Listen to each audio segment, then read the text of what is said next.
1420 Sports Podcast, 4 beer with a sports talk, and a whole lot more. Show 148. Dave, you were just saying off the air there how it just seemed like only yesterday we were doing show 100.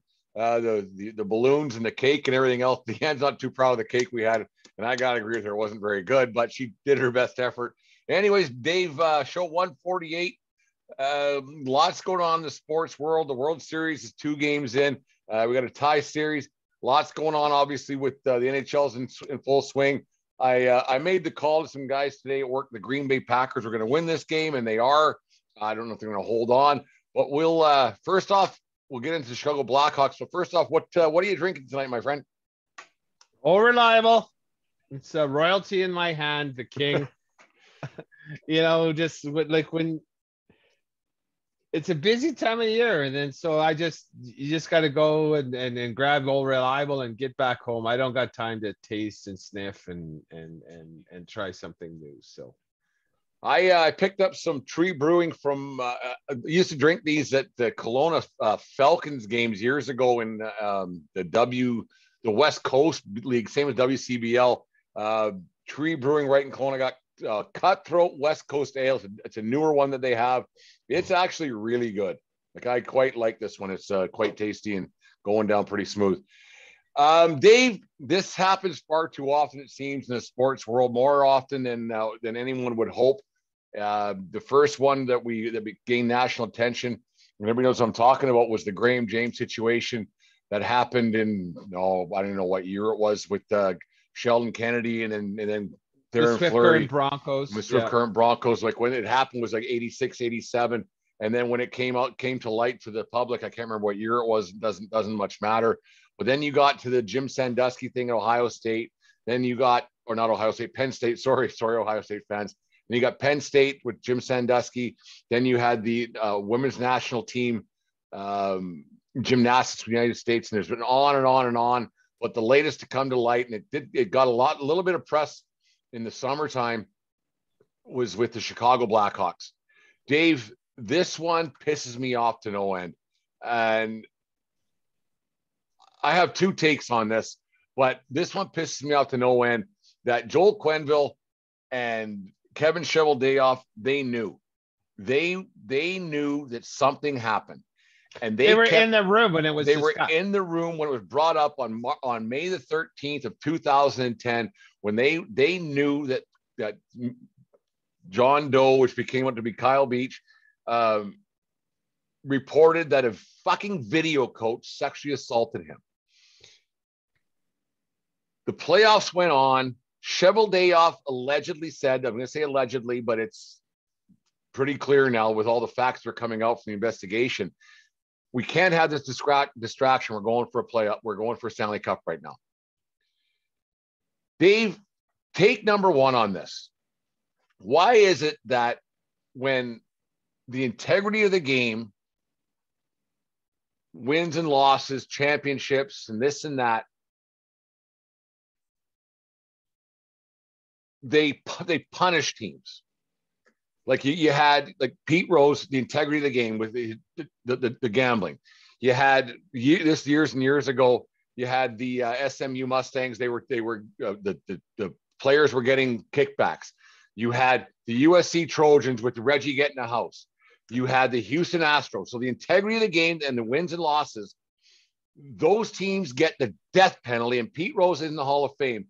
But when it comes to human lives, like Penn State and fucking Chicago Blackhawks, human fucking lives, Dave, nothing happens. Why is that? I want to bring up one more example.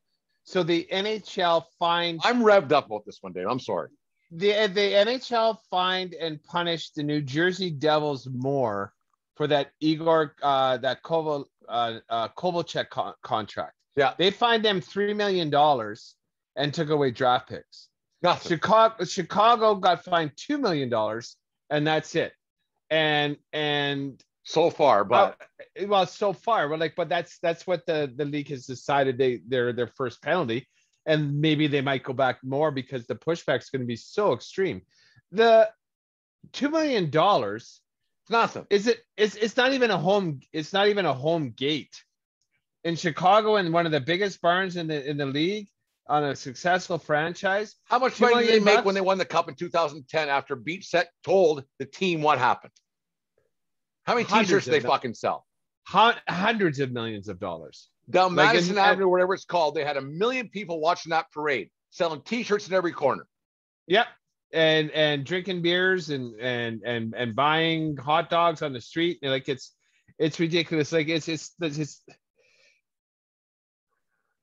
the punishment is too light. Like you said, when this came down, and it's been a busy week, but I actually downloaded the whole 107-page report, and I'm reading portions of it, and I'm getting a gist of exactly what happened. I haven't checked that out yet. I'm going to, but it's heavy. It is fucking heavy. And you can see how it happens to Beach was 20 years old at the time. He doesn't know. 11th overall draft pick. Yeah, but he doesn't. He was a black ace, yeah. and he doesn't know how much sway this video coach has over the. That's what predators do, man. That's what predators do, and it's a little bit more graphic than I want to, but that's what you need. You need a punch in the nose. Everybody's a tough guy until you get punched in the face. Reading this report and reading what happened is a punch in the face. And it woke me up, and it's disturbing, and it's not a one sit down read. It's hard to read. I'll get into it over the weekend, Dave. It's just I got my second take on this is that if something like Quenneville resigned about 25 minutes ago as we're recording here tonight, coward, you fucking coward. Team Canada, he was part of that for the 2000 whatever World Cup. They knew. There's no way the hockey world is a small community. There is no way that the Hockey Canada and their bullshit that they push, that all these criminal record checks and on and on and on. At the height of Team Canada, which is under the same umbrella, they let this piece of shit, Joel Quenneville, be a part of it. He was in line to be the head coach for the Olympic team. Think how fucked up that is. What I'm going to say to that is, it's gross, man. And you're right. Like Joel, like a leader of men, he's a leader of men, right? That's essentially what a coach is. He let on ice success cloud his vision and prevented him from doing the right thing. And at the end of the day, no matter what job you do, no matter how you make your money, no matter how you raise your family, no matter what you do when you're walking the streets, doing the right thing is not always the easy thing. And sometimes doing the right thing is a really hard thing to do. They let this guy go after they knew what happened. They knew they put his name on the fucking cup, and they gave him a reference. The cup. They knew what happened. Then Quenneville gave this guy a letter of recommendation, and then this guy, I'm not going to say his name, went and did it to two other people in the USA hockey program. And Joel Quenneville is to blame for this. Well, hey, easy. Not just one guy, right? Cheveldayoff was in the room. Cheveldayoff as well. Bowman was in the room. Bergeron from Montreal was in the room. Right? There was a lot of guys in the room. And they all were complicit in doing this. Every single one of them is guilty. It's just as guilty. It's gross, Dave. The fact that one of those men who are men in position and power and have sway and can make and break careers, every single one of them, not one of them after this meeting in that room said to the other guys, like, this is fucking wrong, man. We got to do something. You know what they could have done? You know what they could have done? They could have fired a video coach, saved that kid's career, and then go win the Stanley Cup. Is what they could have done, and they did. Yeah. Well, you know what, and that's not like, it doesn't even stop there. Apparently, Beach was getting teased like the next season. Like, so this Captain Canada. That's my next take. Captain Canada, Jonathan Toews. He didn't stop the teasing in the dressing room. You know what? You don't play here either. You're done too. I like, I'm revved up about this one, Dave. you're totally hot, and and this Beach was wrong. He was totally wrong. He was a victim, and there's just so many layers. Once you start peeling the onion, right? Like it just stinks from the top down, and we'll never. What bothers me, Duncan said like I didn't know anything about it. Taves and Kane, both of them spoke glowingly about the guys that got caught. Burrows was one of their names, and someone else was another name. These guys like were instrumental, and like I don't know what happened behind closed doors, and I wish I did. Like, no, I don't think you wish you did. And gun to your head. Taves like, said he knew at training camp the next season, in the 2010 training camp. Who said that? Taves. Taves said he knew. He found out in the training camp the next season. But he didn't know when it was going on during the cup run. So nothing was said, and they won 2 more cups, and this guy ended up his name on the cup. This guy gets a day with the Stanley Cup on a frat. He sexually assaulted a teammate, and nothing was said. It's gross. It's absolutely disgusting, and like I said, like it all comes down to doing the right thing is not the easy thing. Sometimes it's really hard, and you don't want to do it. Like when you fuck up, like I fucked up at work the other day, and it's like shit, and we wrecked something. The last fucking thing I want to do is take a picture of this and send it to the home builder. Mm-hmm. But that's what you know what? That's what I did. But at the end of the day, you have to. Yeah, at the end of the day, you have to. As opposed to ignore it and say, no, that wasn't me. You don't want to shovel your rock, but you have to.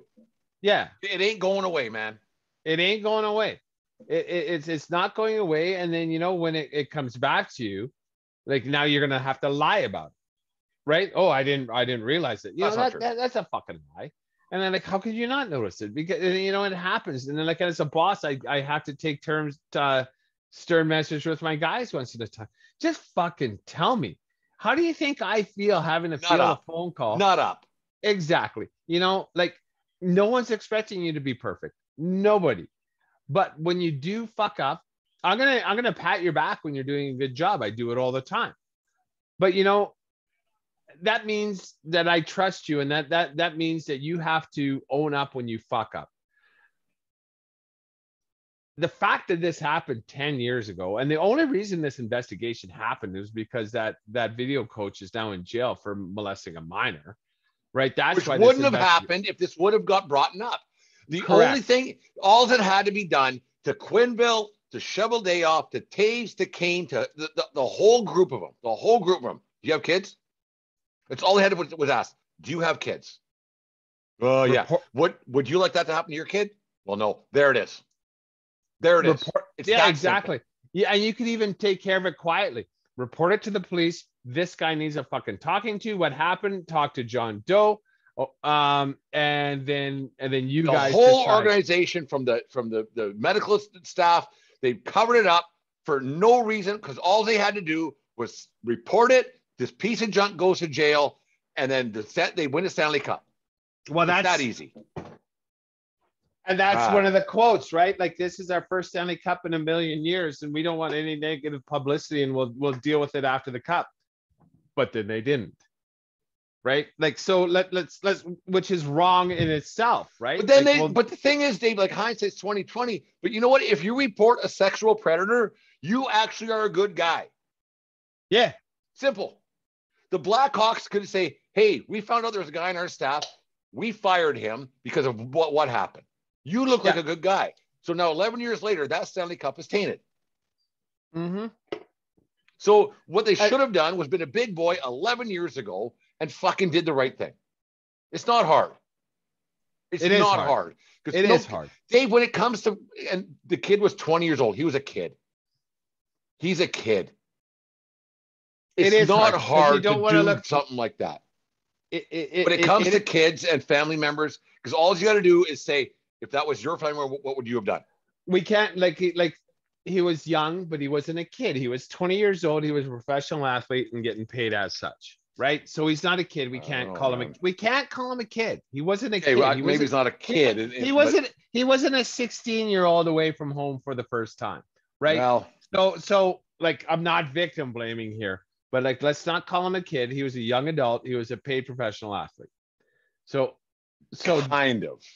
Black Aces, they don't, yeah, whatever. But I know what you're saying. Okay, so he wasn't a kid. He was a young man, and he did do the right thing.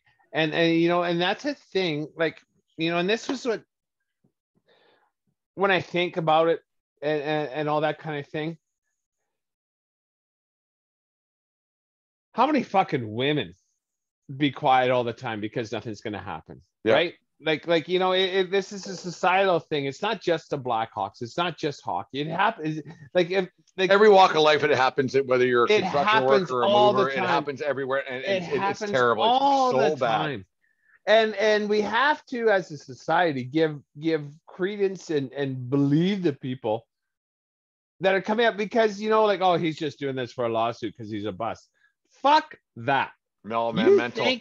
You think he wants this? He didn't ask for this. We all end up like, yes, you could have made $1 million doing this. You could have made $1 million doing that. But you know what? 95% of us, we find a way to get by with what we have, right? So money's not but you know what? He didn't want this. He could have had God, no. And he could have had a decent career. Let's say if he would have went 10th overall to Vancouver instead of 11th overall Chicago. Right. But and it doesn't even. So this never happens to him, and he has a decent career for his hometown Canucks. Like he's born in Kelowna, and everything else. So it's for his BC team. He could have had a decent career there. He didn't want this. No, it doesn't matter. And this lawsuit has nothing to do with a failed NHL career, and he's looking to blame someone. This is just what happened to him. And the way the organization handled it was, and they're still trying to say it's not their fault. The Blackhawks. Well, okay, just a second. Moving forward, Dave, if you are not what you're looking for, if you're Chris Beach, what kind of monetary settlement do you think he deserves? I don't know. I don't know. I'll be sorry. I don't know. Like that's not for me to decide. That's for the courts to decide. What I'm more concerned about is punishing the Blackhawks organization severely. So if this ever happens again, like this is what happens. And I mean like taking away not a first round draft pick. I'm saying like you guys don't get a draft. Well, here you go, Dave. You guys don't get a draft next year. I'm going to take it to what the NBA did with the who was it, the Clippers, when they made that cat force them to sell it. Sell your team. You don't have your team anymore. It's that simple. You do not have your team anymore. Your team did this because what else you hide? You whatever your owner, Rocky Wirtz, I think his name is. Sell your team tomorrow. You don't have your team. And that's as extreme as that sounds. I think that's only the right thing to do. If you can't. Secondly, I think that Beach should probably get not only the $2 million that the Blackhawks were fined, which is nothing. He should probably look at what the average of all those the first 10 draft picks made. This is what you're going to make. He could still be playing. There's a lot of Doughty's still playing from that draft. Stamkos still playing from that draft. Eberle's still from that draft. So they probably made upwards of $40 million. That's what you get minimum from the Blackhawks. That's my opinion. Yeah, and and I agree. Like in that, and a professional sports owner can cut that check tomorrow. Like so, it's not. It can't be losing the franchise if that whatever. John, was it Sperling, Sterling, and the fucking NFL actually even did it with the Carolina. They made him sell the team, the Carolina franchise. That's it. Because he ran a sexually. That's it. That's done. I think that is a just punishment because like when you tell someone to sell the team, they're still getting the $1 billion. Like the league doesn't take that money. Like you still get it. But now it's like selling a house. You're selling that house now. You're kicked out of the neighborhood. You're no longer to own a franchise in our in our business. And you know, and I think it too, like taking away draft picks, like taking a complete full year of draft picks away from them. It's not monetary. These, like we've said it all the time about these sports owners. This is a game to them. They're billionaires. Like no one does this because they want to make a buck. They do this because they already have $1 billion and they want a toy. And a professional sports franchise is the biggest, shiniest toy you can have. Oh, I don't know. I sort of get a little revved up about this. Usually Thursday shows are a little more joyous and robust, but this all came down the pike in the last 24 hours, and reading on it and listening on sports radio throughout the day and everything else, and just listening to some guys from Vancouver talking about it. And the more you hear about it, the more it infuriates you. And it infuriates me that Hockey Canada, because there's no way they didn't know about it, because it's an old boys club these guys run. And it infuriates me that this is allowed to happen still with the Graham James situation, the Sandusky situation, fresh in our minds. And this is happening it still happens everywhere. Yeah, these guys find a way to infiltrate the system, and you'll never get away from it. It's going to happen no matter what. And it's sad, but that's just the way it is. But you know what, though, too. But when something happens and it was reported, and the blame gets put back on the player, as the Chicago Blackhawks did, and they swept it under the rug for many, many years, and the guy's name is still, knowingly, his name is still on the cup after they knew what happened. They gave him a day with the cup. To me, and he was in the parade and everything else. I remember that parade vividly. It's pretty disgusting what the Blackhawks did. A couple of years back, actually, I have it here in Medicine Hat. I bought a Blackhawks pullover at the Blackhawks store in Chicago when I was there a few years back. I don't know why I brought it this time around, but that will be going in the trash promptly. It's gross. As to what you're like, one thing I wanted to touch on earlier,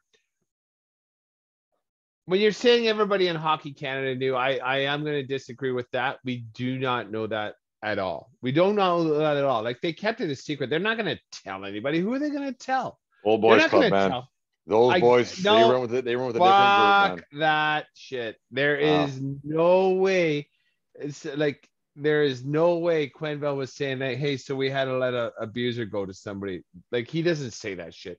They're embarrassed about that, and they know they did wrong, and they don't want anybody else to know that they did wrong.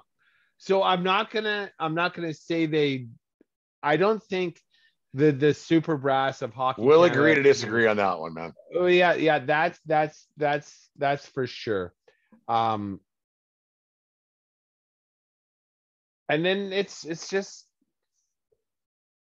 it's sad, it's hard. And you know, as you just got to stand with the victims. Like, anyone that hears this story, well, I would have just punched him in the fucking nose. It's not that easy, man. It's not that easy. You don't know what kind of power this guy has. Like, because it's never happened to me, but I had an ex-teammate. He was he had a situation with Graham James, and he never said nothing for years and years and years. The guy I played with, and then he told us years later that he said, man, the stuff that he would say, that you're so scared, and then the way they would twist and turn words, it ain't cool. And then maybe that's why I'm revved up about this. I know what happened to a friend and a teammate of mine. He told us about it years later, and it gets under my skin that this continues to happen. And that's why I don't know. That's why I want to talk about it tonight. Yeah, and you know, I don't mind talking about that. I didn't know how in depth. I had a feeling we were going to talk about this, and that's fine. I was prepared. Like I say, if you, it's just search Google search Jenner report. It's all there. It's PDF, 107 pages. They have a table of contents. You can read it. It's a heavy read. I think it's great. I think it's great. I think it's great on Beach yesterday to not be John Doe, or he was calling himself, to come out yesterday and go, you know what? This is the next step of the healing process. And now all these guys are cowering away. Like, and you know what? Sorry about this, like all the anonymity and John Doe, but like in the report, me in 20 minutes, I could have had it down to 2 names, right? Well, it's funny you say that, not funny, it's in a funny situation, but yesterday afternoon, my sister, when this first started picking up steam yesterday, she asked me, she goes, do you know who it is? And I said, I was going to do some research I was going to go through the roster last night, and I could probably pick who it wasn't pretty quick. Well, a 20-year-old that was a black ace in 2010. Yeah. Like that's 4 guys, right? Yeah, you could pick it up pretty quick who it was and who it wasn't. Like, it wasn't Jonathan Taves. Like when it was first reported, there was a Blackhawk. So then you could just take out player by player who it wasn't pretty quick. Well, even in what I read, they identified him as a black ace, and they described what a black ace was. So it's good that Beach came out and said something, and now these and Bowman, he resigned yesterday because he basically exonerated himself because he went, well, I told my higher ups. So like these cowards, man, I got no use for none of them. I got no use for Taves. I got none. I'm done. I'm good. It's too bad. It's so sad. It's too bad. I feel Captain Canada, hey? Yeah. And you know what? You know, that Blackhawks team was a good team to like. Boy. It was a fun team to watch. I like their swagger. I like their attitude. The Chelsea Dagger song, all of it, but I'm good. Yeah. It's goodbye. It's unfortunate. It's so unfortunate that the joy gets retroactively pulled from you. It's terrible. It's terrible. Anyways, maybe 10 years down the road, we'll forgive and forget and everything else. Who knows? But anyways, sorry to get so deep here. Usually, like I said, Thursday nights were a lot more jovial, but this was a pretty deep subject that I didn't mind touching on. Like I said, I had a friend that goes through the Graham James situation, and so maybe it's a little more closer to my heart. But anyways, we'll try to lighten things up a little bit. And Dave, go ahead. I do have one more thing to say about this. One thing that kind of annoys me is, well, like hockey culture is so fucked. Hockey culture is so fucked. I've read that more than one time. This isn't hockey culture. This is sexual abuse culture, and it happens everywhere. It happens in hockey. It happens in every sport. In restaurants. It happens in football. It happens in restaurants. In real estate agencies. It happens everywhere. You read about celebrity chefs. It happens in the construction world. It happens. And go hear this, Dave. The Me Too movement. It wasn't about hockey players. No, exactly. You know, and that this isn't hockey culture. This is just culture. This is what they call when they rape culture. Like that's what it is. This is what it is. It's not a hockey thing. It's a life thing. It's a civilization thing. And we have to step back and just say, like, this is wrong, and start believing victims and giving victims a podium and try and give them their power back. Because at the end of the day, and like, fuck the Catholic Church, right? Like this is what has been happening for centuries, and they just shove it away, move them to someone else, shift them to another place, give them a glowing recommendations because this looks bad on us. Yeah. The right thing isn't always the easy thing. And this is what rape culture is. It is. When people hear that term and they're like, oh, I'm not a rapist. No, but like, if you're not willing to believe the people that come up and say these things and take a good hard look at the behavior of yourself, of friends and whatever. And I'm not calling everybody a rapist. I'm not calling every man a sexual predator, but we've all seen it. And not rape, but we've all seen something untowards. Yeah. And I didn't always say something, but now at my age and now I think I'm wiser and more enlightened and more educated on what happens in these things. Take a stand. When you see it, even if you don't know the people, call it out. Be there for the person that might be a victim. And it's like, once again, it's not always easy, but just like a simple thing, like in a bar, are you okay? Do you need a hand? Can I help? That's it. That's all you have to do. And I've done that now. And I do that now. And I make a point of just people that seem to be in a place of discomfort. Try and be as subtle as possible and just let them know that there's someone sitting that you don't know. If you need something, I'm here for you. Yeah. And I think that's going forward. If we can all make that effort to be there for not just victims, but for potential victims, and make life easier for these people so there's not more statistics like this. Terrible.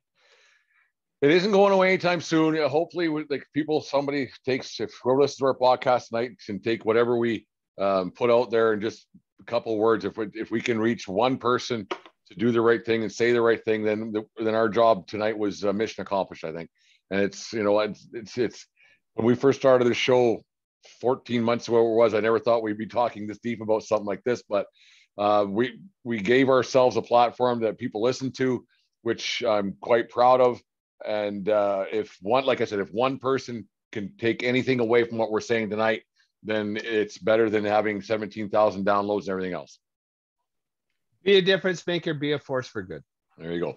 1420 podcast. We'll try to light things up a little bit to get the show roll a little bit like our usual Thursday night ones, but it's an important subject to all of us, I hope. But anyways, 4 beer worth of sports talk and a whole lot more.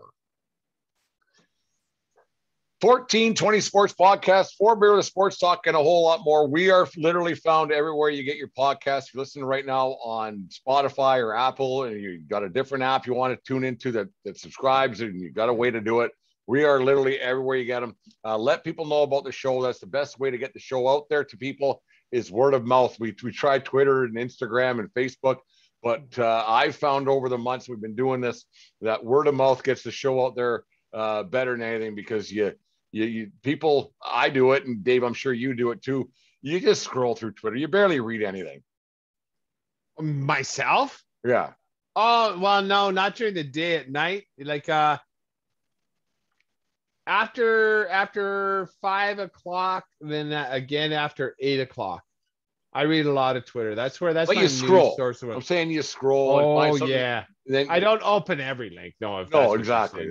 Jesus. So that's what I'm saying. Word of mouth, the best way to spread the word about the good word about the 1420 podcast. We appreciate. In fact, I'd like someone to look and find some place you can't find us. That would be tough. I've done a lot of work on this. That'd be tough. We're literally on things you didn't even know existed. Exactly. Like, try not to find us. Like we're that Seinfeld episode, Costanza. We're like that bunny that keeps on going and going and going. You can't stop it. That Energizer bunny. No, I don't dig on that bunny. Oh, we're there. Anyways, this week we're like plastic in the ocean. Why did they? Okay. Anyways, later on the show, folks, we have a new segment I thought of yesterday. What pisses me off? Plastic in the ocean? No, plastic in the ocean doesn't piss me off. When I live in Medicine Hat, I don't now, but I'm working Medicine Hat. But when I lived in Medicine Hat, there's this bar downtown called Local. Nice little spot, good food, good cold beers, lots of them, lots of different kinds. They stopped because they're kind of a quasi franchise, a smaller franchise. But they have a place, one of their outlets in Vancouver. Vancouver is close to the ocean, so they said they banned plastic straws because